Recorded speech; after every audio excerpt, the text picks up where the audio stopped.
Yeehaw! Go motorcycle ride!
Oops, got a little carried away there.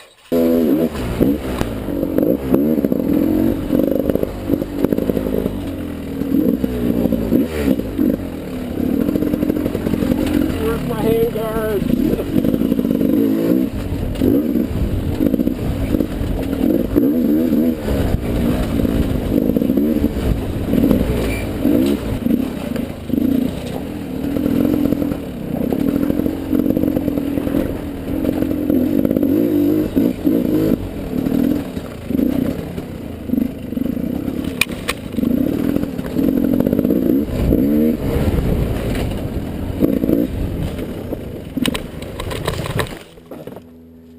It again.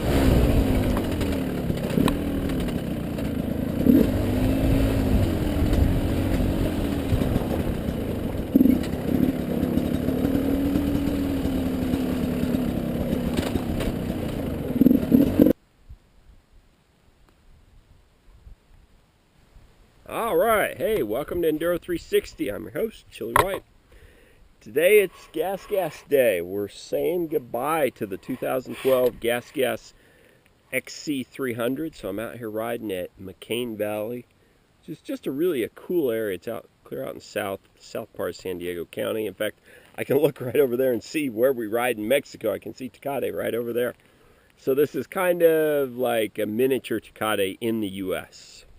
So that means it has some pretty fun stuff to ride. It actually has a lot of like tight, technical little trails and just lots of wandering around and kind of boondocking, and it's pretty cool. Got some overcast weather. All right, so let's talk about Gas as we get ready to say goodbye to it. Overall, pretty good. I mean, one of the things I have to say is I really enjoy riding the bike. It's a fun bike to ride, and I mean, I guess that's a big part of the experience. Out here where we're really riding in technical terrain, just boondocking around, super fun. That is definitely where the Gas excels, in the tightest, nastiest terrain. The motor, it has a huge flywheel on it, big charging system. So it means when you're plunking along really slow, the motor's just very smooth, very easy to ride, takes very little clutch work.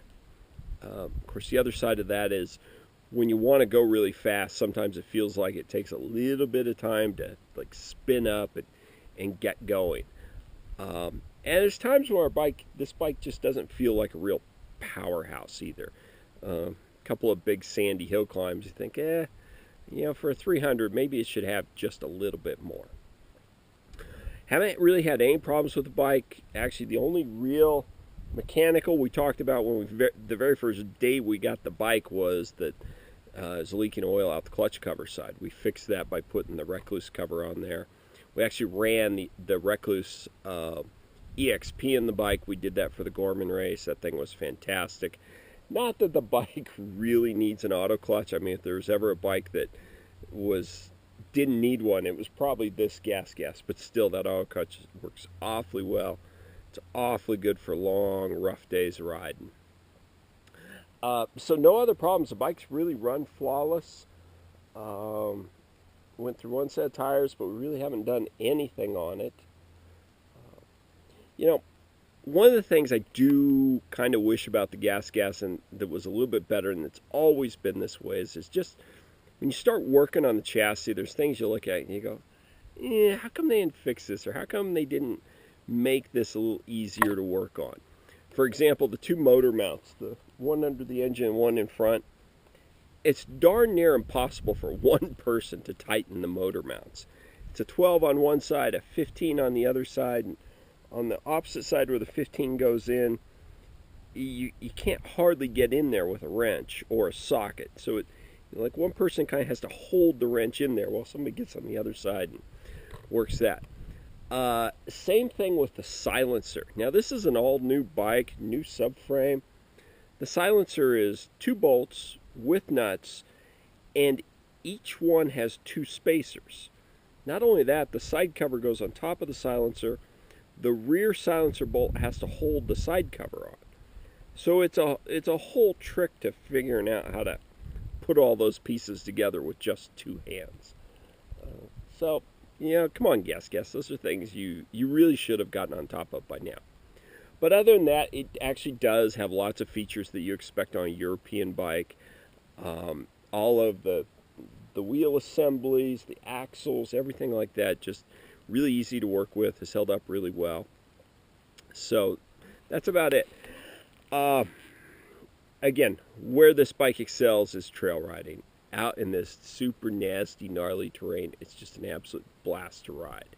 When you get it on the motocross track, it starts to feel a little bit more like a combination of pieces instead of a complete unit.